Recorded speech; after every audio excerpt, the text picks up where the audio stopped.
आइए सुनिए, देखिए, समझिए सनातन सत्य। जैसी दृष्टि वैसी सृष्टि, दृष्टि विज्ञान। कुदरत, कुदरती रचना एवं कुदरत के कानून से शाश्वत सुख की प्राप्ति। जोधपुर के परम पूज्य महात्मा उपासक प्रोफेसर डॉक्टर सोहन राज तातेड़ के निर्देशन में सनातन सत्य। जैसी दृष्टि वैसी सृष्टि, दृष्टि विज्ञान।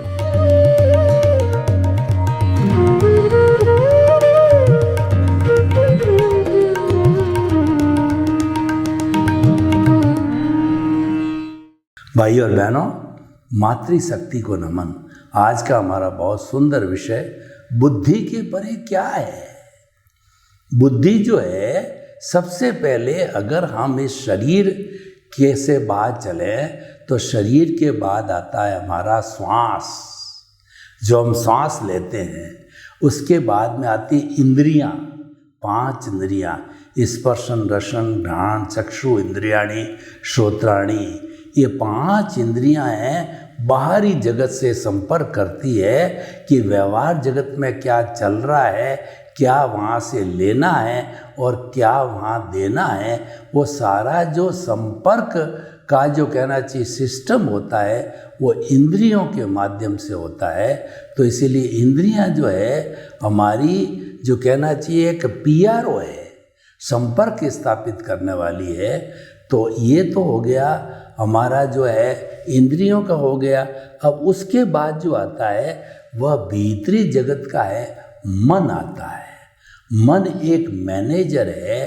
तो इंद्रियों के द्वारा जो कुछ भी जो कहना चाहिए कि इंद्रियों के जो विषय आते हैं उन विषयों को जो है वह बुद्धि को देता है। वो पैम्पलेट निकालता है और पैम्पलेट निकाल करके बुद्धि को दे देता है। ये काम तो मन का मैनेजर का काम ये है।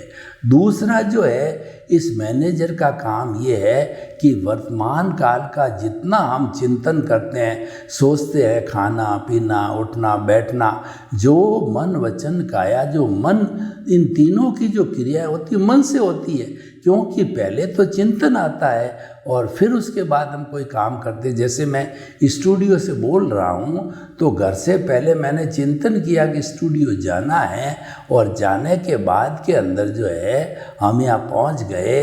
तो ये जो है चिंतन आया वो मन के द्वारा आता है। तो इसीलिए जो जितना भी हमारा भुगतान होता है, हिसाब होता है, वो सारा मन के द्वारा ही होता है, विचारों के द्वारा होता है।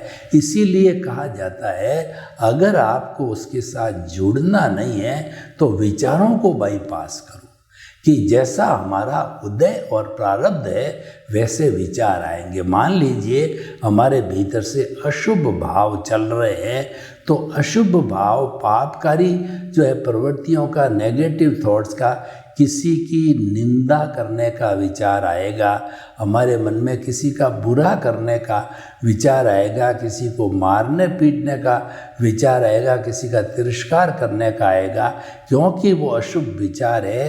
तो ऐसे विचार आते हैं, उनको बाईपास करो।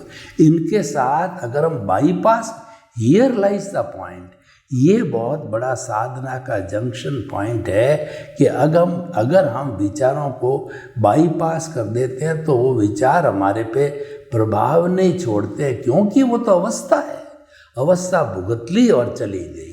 अवस्था मात्र जो है वह जड़ होती है और वो मात्र भुगतान होती है, वह एब्सोल्यूट टेम्परेरी होती है, वह तो भुगतने के लिए आती है। तो विचार आए और चले गए, यानी बाईपास कर दिया हमने, उसकी तरफ ध्यान नहीं दिया, हमने मध्यस्थता दी और उसको जाने दिया। अब उन विचारों को जो है उसके साथ हम जुड़ जाते हैं, उसके साथ हम तन्मयाकार हो जाते हैं, उसके साथ घुल मिल जाते हैं, तो नए कॉज पड़ते हैं। वो सबसे बड़ा हमारे को भटकाने वाला जंक्शन पॉइंट है, क्योंकि नया भाव पड़े उसमें हमारी स्वतंत्रता है कि भाव डालना है या नहीं डालना है, और जो विचार आया भुगतान दे रहा है, इसको बाईपास कर देते हैं, तो ये हमारा रियल पुरुषार्थ है। इसको हम कुदरती रचना मानते हैं। किसी भी चीज़ को कुदरती रचना मानेंगे तो वो ऑटोमेटिकली बाईपास हो जाएगी। और अगर हम उसके साथ जुड़ गए, यानी कि उदाहरण के तौर पर देखिए कि किसी व्यक्ति का हमारे जो मन में विचार आया कि यह व्यक्ति जो है वह अच्छा व्यक्ति नहीं है और ये जो बदमाश है, यानी उसके दोष देखना चालू किए, बदमाश है, ये झूठा माप तोल करता है, ये अपराधी प्रवृत्तियाँ करता है, अनैतिक प्रवृत्तियाँ करता है, ये विचार हमारे भीतर आया और हमने उस पर कोई चिंतन नहीं किया, उस पर कोई गौर नहीं किया, जब तो बाईपास हो गया।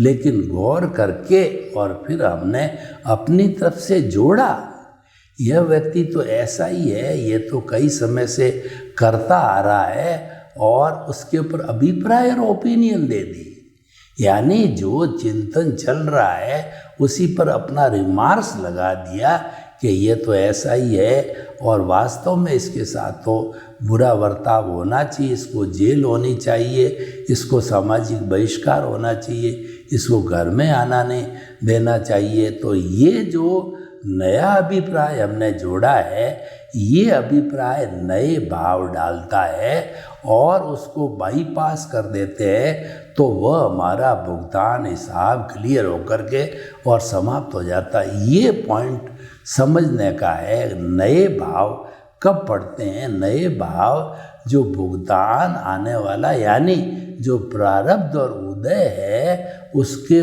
को बाईपास करने से नए भाव नहीं पड़ते, उसके साथ तन्मयाकार होने से नया भाव पड़ता है और वो हमारे कर्म बंधन का कारण है। वही हमको घुमाने वाला है और बाईपास करने वाला है, वह हमारे को आगे तारने वाला है। क्योंकि नए जब कॉज तैयार नहीं होंगे तो नए कॉज तैयार नहीं होने से जो है हमारा धीरे धीरे जो कारण शरीर है वह बर्फ़ की शिला की तरह पिघलता रहेगा और पिघल करके एक दिन जीरो हो जाएगा, समाप्त हो जाएगा। तो भाइयों और बहनों, हम आपको ये बताना चाहते हैं कि ये मन की स्थिति होगी। और जो आज का हमारा एपिसोड है बुद्धि के परे क्या है, उस पर हम आगे चलते हैं कि मन ने जो है कार्य जो बुद्धि को दिया, यानी चिंतन किया। जो मन है वो वर्तमान का चिंतन करता है और भूतकाल की कभी वह स्मृति में भी चला जाता है और भविष्य काल की कल्पना में भी चला जाता है। तो हमने जो है वो हमारे इस विचार को जो है हमने ये बुद्धि को दे दिया। अब देखिए, ये बुद्धि के पास जाते, बुद्धि एक जज का काम करती है। और बुद्धि भी दो तरह की होती है, सुबुद्धि और कुबुद्धि। बुद्धि शब्दों से जुड़ी होती है, ये शब्दों का खेल है, वो बुद्धि के स्तर पर होता है। इसलिए बुद्धि पर काम करने वाले लोगों को इंटेलेक्चुअल कहा जाता है, IQ कहा जाता है। और वैसे जो है बुद्धि हमको भटकाने वाली होती है। ये संसार के अंदर जो है ये अच्छा है, ये बुरा है, ये करना चाहिए, ये नहीं करना चाहिए, जो है यह सारा जो है नफ़ा नुकसान बुद्धि निकालती है। इसीलिए बुद्धि से हमें बहुत ही परहेज रखना चाहिए, बुद्धि के साथ हमें सावचेत रहना चाहिए, क्योंकि कर्म बंधन कराने वाली ये बुद्धि, और कई बार क्या सुबुद्धि होती है तो वो बेचारी सुबुद्धि तो प्रज्ञा से जुड़ जाती है। जो बहिरात्मा वाला व्यक्ति, जिसके पास में ज्ञान वगैरह नहीं है, सामान्य व्यक्ति है, तो वह तो बुद्धि के स्तर पर ही काम करता है, यानी वो राग द्वेष के स्तर पर ही काम करता है।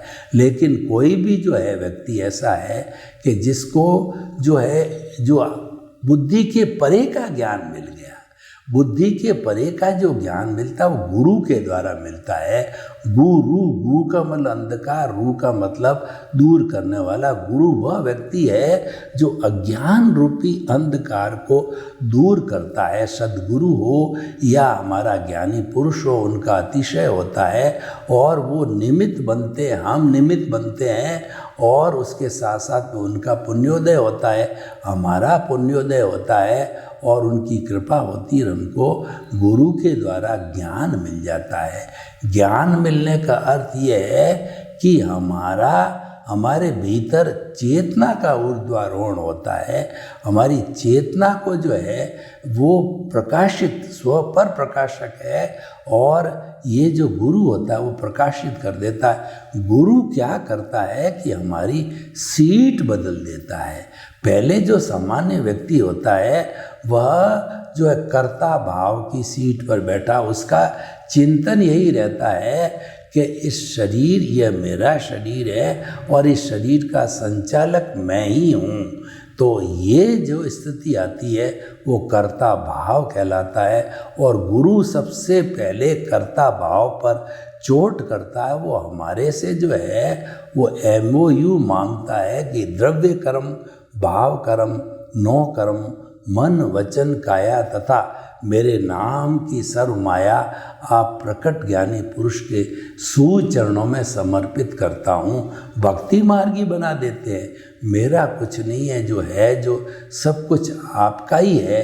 तो फिर वो कृपा करके और अपने अतिशय से जो है हमको अनंतानुबंधी कषाय जो होता है, कर्म बंधन करने वाला जो प्रोसेसिंग फैक्ट्री, वो अनंतानुबंधी कषाय जो होता है उसको जो है वह सबसे पहले भस्मीभूत करता है, जो कि दर्शन मोहनीय की जो है एक उत्तर गुण उत्तर प्रकृति होती है।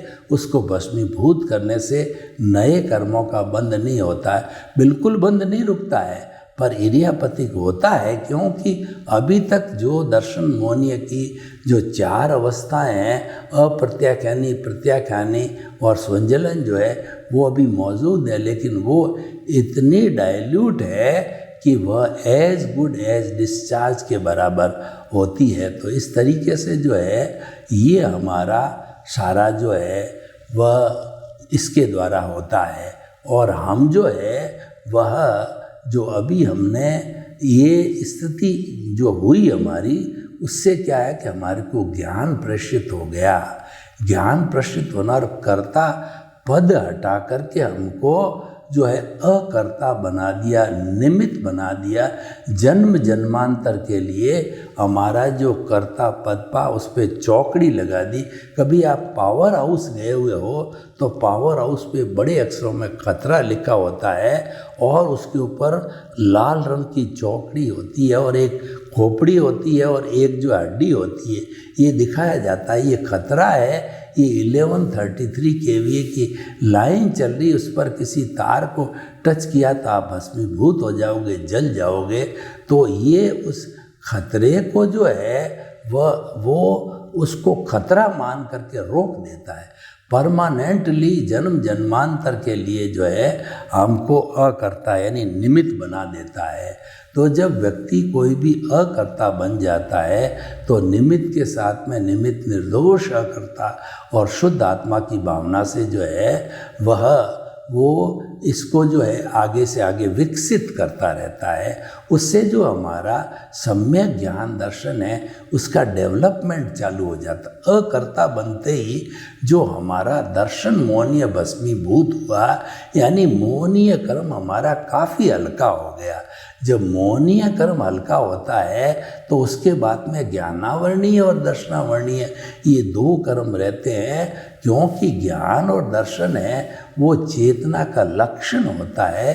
तो ये हमारा दोनों को कम करने के लिए सम्यक ज्ञान सम्यक दर्शन हमको जो है ज्ञान के साथ मिलता है, क्योंकि हम अकर्ता बन गए।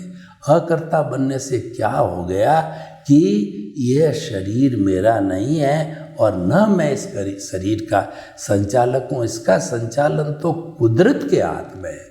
कुदरती संयोग जुड़ाती है, हम कुदरत को समर्पित हो जाते हैं, और कुदरत को समर्पित होना ही पड़ता है, क्योंकि हमको जन्म ही कुदरत ने दिया है। कुदरत को समर्पण सच्चा समर्पण है। और जो ये अज्ञानता है कि शरीर मेरा है, इसका संचालक मैं हूँ, इस अज्ञानता को, अज्ञानता का जो कहना चाहिए त्याग है, वो सच्चा त्याग है।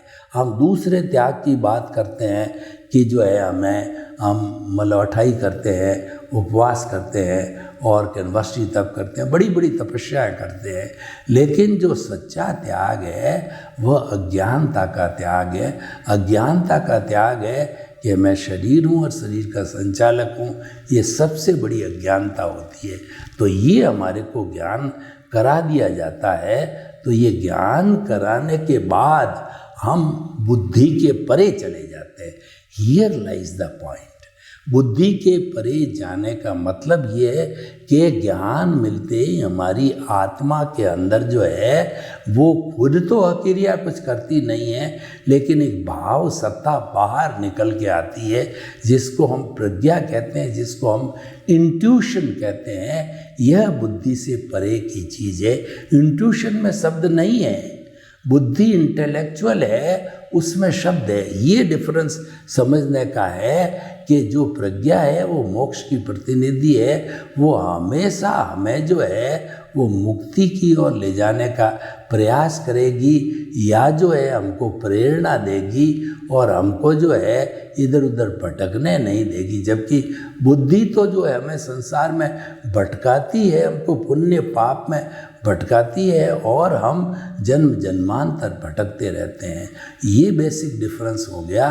प्रज्ञा हमारी जागृत होगी, हम अकर्ता बन गए, तो फिर अपनी अंतर आत्मा को परमात्मा कैसे बनाना, उसकी सारी प्लानिंग के अंदर हम लग जाते हैं। ये जो मूल बात एक जो ज्ञान लेने के बाद में आती है, तो बुद्धि के परे का संसार अब हम देखते हैं, वहाँ शब्द नहीं है, वहाँ पर केवल वाइब्रेशंस है।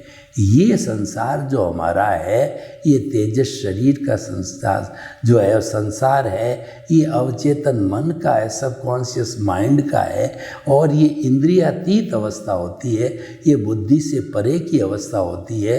इसमें जाना के बाद में अब देखिए, चाहे भगवान महावीर जावे, 24 तीर्थंकर जावे, चाहे राम जाए, चाहे कृष्ण जावे, और चाहे जो है कोई भी महापुरुष जीसस क्राइस्ट मोहम्मद साहब जावे, तो उन सबको एक सी वाइब्रेशन दिखाई देती है, यानी शुभ भाव और अशुभ भाव।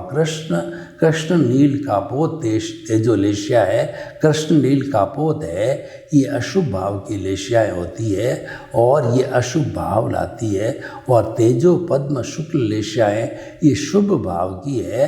तो ये शुभ भाव हमारे लाती है, और ये पुण्य से जुड़ी हुई होती है, अशुभ वाली होती है तो पाप से जुड़ी हुई होती है। तो वहाँ पे जो भीतर के जो शुभ भावों के वाइब्रेशंस है, वो सारे उनको ये 3 तरह की कलर लेशिया, तेजो लेशिया तो चमकता हुआ जो कहना चाहिए पिंक कलर होता है, और ये तेजो लेशिया जो है हमें शांति प्रदान कराती है कि हम एक नीरवता के अंदर खो जाते हैं। जो लोग मेडिटेशन करते हैं और जिनके भीतर शुभ भावों का रहता है, तो वो देखते हैं कि मैं तो एकदम शांत हो गया, और वो एक अटूट शांति उनको नज़र आती है। दूसरी है पद्मलेशिया पीला चमकता हुआ हल्दी के रंग की जो है ये लेशिया होती है, और ये लेशिया हमें जो है वो आनंद की अनुभूति कराती है। हमारे भीतर में आनंद का स्रोत जरिया बह रहा है, उस जरिए को उद्घाटित कर देती है, हम आनंदित होते रहते हैं। और तीसरी चमकता हुआ वाइट कलर बिल्कुल ट्यूबलाइट की तरह होती है, ये हमारी शुक्ल लेशिया होती है, ये शुद्धि की लेशिया होती है, और ये जो आलम्बन ध्यान निरालंबन ध्यान से जुड़ी हुई होती। इस लेशिया के अंदर वो लोग आते हैं जो कि जल्दी मुक्ति को जाने वाले होते हैं, साधक लोग होते हैं, जिनकी बहुत गहरी साधना लंबे समय से चलती है, वो लोग इस कैटेगरी में आते हैं। तो बुद्धि के परे क्या है, ये जो आज का विषय है कि बुद्धि के परे शब्द समाप्त हो जाते हैं, और शब्दों के समाप्त होने से जो है हम इंद्रियातीत हो जाते हैं और वाइब्रेशंस के जगत के अंदर चले जाते हैं। वो हमारी स्वयं की अनुभूति का जगत है, स्वयं को पहचानने का जगत है, वो इंट्रोस्पेक्शन का जगत होता है, सेल्फ रियलाइजेशन का जगत होता है। और इस जगत में जो लोग शाश्वत सुख को पाना चाहते हैं, इस जगत में जाना ही होता है। इस जगत में जाने के लिए पहले हमें तैयारी करनी होती है। हमें सनातन सत्य, कुदरती रचना, कुदरत के कानून के ऊपर काम करना होता है। और जब वो तैयारी होती है तो हमको सम्यक ज्ञान, सम्यक दर्शन मिलता है। हमारा जो आर्ट ऑफ द विजन है उसके अंदर सम्यक ज्ञान, सम्यक दर्शन फिट हो जाता है और उसका डेवलपमेंट चलता रहता है, क्योंकि हमारे भीतर प्रज्ञा है और हम बुद्धि के परे चले गए।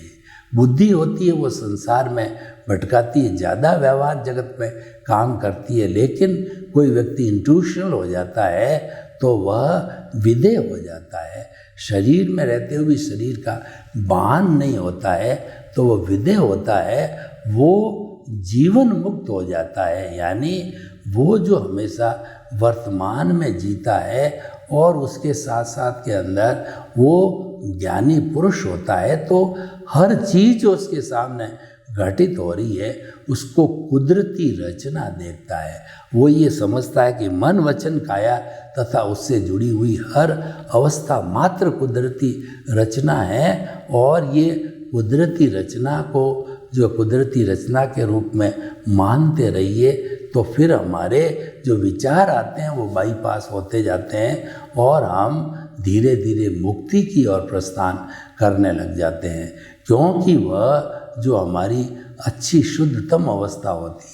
तो भाई और बहनों, हम आपको ये बताना चाहते हैं कि बुद्धि के परे जो संसार है वो हमारा व्यक्तिगत संसार है और वह इंटेलेक्चुअल की जगह इंट्यूशनल संसार है।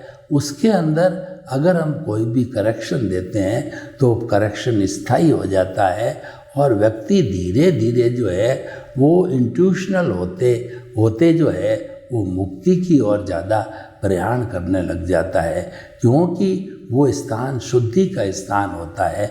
उसके अंदर जो सम्यक ज्ञान, सम्यक दर्शन है उसका काफ़ी डेवलपमेंट हो जाता है और वो डेवलपमेंट है वो अगले जन्म के अंदर कैरी फॉरवर्ड होता रहता है और उसका डेवलपमेंट करना ही हमारे जीवन का लक्ष्य है। क्योंकि अभी हमें शाश्वत सुख की हमने नींव लगाई है। ऐसा नहीं है कि शाश्वत सुख को हमने पा लिया। शाश्वत सुख को पाने का अर्थ ये है कि हमने आत्मा को पा लिया। अभी तो हम जो है वो अंतरात्मा से परमात्मा बनने की प्रक्रिया में लगे हुए हैं। अभी तो हम प्रतीति, जागृति और अनुभव का सहारा लेते हैं। प्रतीति तो हमको 100% ज्ञानी पुरुष ने करा दी और उसके बाद में 15% जागृति भी हमको दे दी, एक आयाम दे दिया, एक सॉफ्टवेयर दे दिया, एक ऐप दे दिया कि 15% आपको जागृति हमने दी है। अभी आप जागृति आगे बढ़ाते रहो, जागृति 100% तक लाओ। तो ये जागृति आने के साथ साथ में अनुभव भी बढ़ेगा। तो जो उन्होंने जो ज्ञानी पुरुष ने जो है हमको अनुभव की श्रेणी बढ़ाने के लिए भी बताया है, तो वह जो है हम श्रेणी जो है अपने आप ला करके अपने पास रखते हैं। तो इसीलिए ये धीरे धीरे जो विकास होता रहता है, तो हमारा अनुभव जब 100% पर आ जाता है तो उसके बाद हमारे केवल दर्शन का बीज पड़ जाता है और फिर पुरुषार्थ की कोई ज़रूरत नहीं रहती है। संपूर्ण पुरुषार्थ है वो केवल दर्शन तक की लेवल का होता है और वह संपूर्ण पुरुषार्थ होने के बाद में हमारी प्रतिष्ठित आत्मा समाप्त हो जाती है, कॉजल बॉडी समाप्त हो जाती है, हमारा मन समाप्त हो जाता है और हमारे को जो है आत्मा का स्पष्ट वेदन होना प्रारंभ हो जाता है। और जब व्यक्ति को मूल स्वरूप की आत्मा का स्पष्ट वेदन प्रारंभ हो जाता है तो उसको तो मुक्ति मिल गई, वो तो इस संसार से मुक्त हो गया, क्योंकि परम अवस्था वही है। तो हमने जो आज का ये विषय लिया है बुद्धि से परे जाने का, तो बुद्धि से परे जाने के लिए जो है हमें जो है वो हमारा IQ है, उसको IQ को बढ़ाना पड़ेगा। और जो व्यक्ति आईक्यू के लेवल पर काम करते हैं उनमें कोई कमी रह सकती है, लेकिन जो ईक्यू का लेवल होता है वो हमारा जो है कहना चाहिए इंट्यूशनल क्वोशेंट है, उसके अंदर कोई तरह की कमी रहने की गुंजाइश नहीं रहती। जब हमने ईक्यू को प्राप्त कर लिया तो सब कुछ प्राप्त किया और हमारी जो है मंजिल पूरी हो गई। तो भाइयों और बहनों, हम आपको ये बताना चाहते हैं कि जो है वो हमारा जो है ये सारा जो बुद्धि के परे का संसार है वो हमारी प्रज्ञा का संसार है और वह उच्च अवस्था का है। और वह अवस्था तब आती है जब हमारी मुक्ति की नींव लग जाती है, शाश्वत सुख की नींव लग जाती है।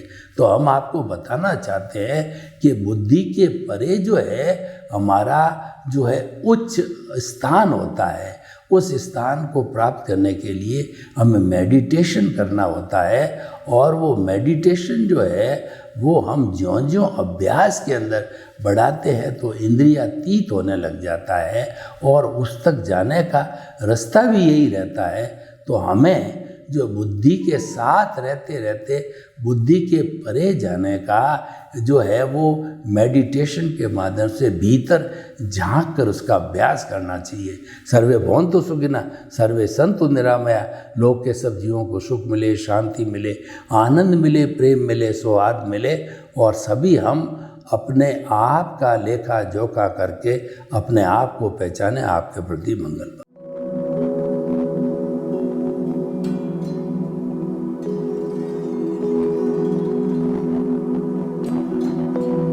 एक ऐसा अंतर्राष्ट्रीय ख्याति प्राप्त मानव जो गुरु प्रेरणा से पिछले 20 वर्षों से वानप्रस्थ जीवन जीते हुए 24 घंटे मानवता की सेवा में संलग्न है।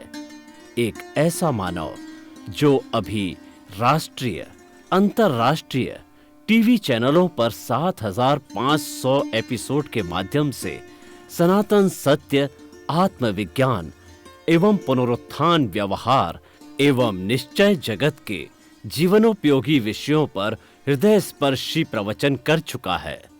उस मानव का नाम है महात्मा उपासक प्रोफेसर डॉक्टर सोहन राज तातेड़। प्रोफेसर तातेड़ द्वारा योग, दर्शन, शिक्षा विषयों पर रचित पीएचडी स्तर के 250 शोध ग्रंथ भारत के 100 प्रतिष्ठित विश्वविद्यालयों में शोधार्थी पढ़ रहे हैं तथा वे सभी शोध ग्रंथ वहां की सेंट्रल लाइब्रेरियों में उपलब्ध हैं। महात्मा सोहन राज ने अभी तक हजारों स्कूलों, कॉलेजों, विश्वविद्यालयों एवं संस्थाओं में सेमिनार, वर्कशॉप, कैंप लगाकर लाखों विद्यार्थियों को योग, दर्शन, शिक्षा का प्रशिक्षण देकर उन्हें सुसंस्कारित किया। डॉक्टर तातेड़ ने भारतीय संस्कृति उत्थान के 4000 से अधिक समसामयिक विषयों पर आर्टिकल लिखकर ऑनलाइन जर्नल, पत्रिकाओं, वेबसाइट्स पर प्रकाशित किया, जिसका उपयोग लाखों पाठक कर रहे हैं। उपासक तातेड़ के 5000 से अधिक आज का सुविचार, आज का शुभ संदेश, आज का मंगल भावना योग आदि चिंतन websites, Twitter, blogger, Facebook, YouTube माध्यमों से लाखों लोग अपना जीवन निर्माण कर रहे हैं। मानवता के मसीहा ऐसे महामानव महात्मा सोहन राज तातेड़ के प्रोफाइल को अभी तक विश्व के 20 लाख दर्शक यूट्यूब पर, 12 लाख गूगल पर एवं लाखों दर्शक फेसबुक, ब्लॉगर, ट्विटर और इंस्टाग्राम पर देख चुके हैं।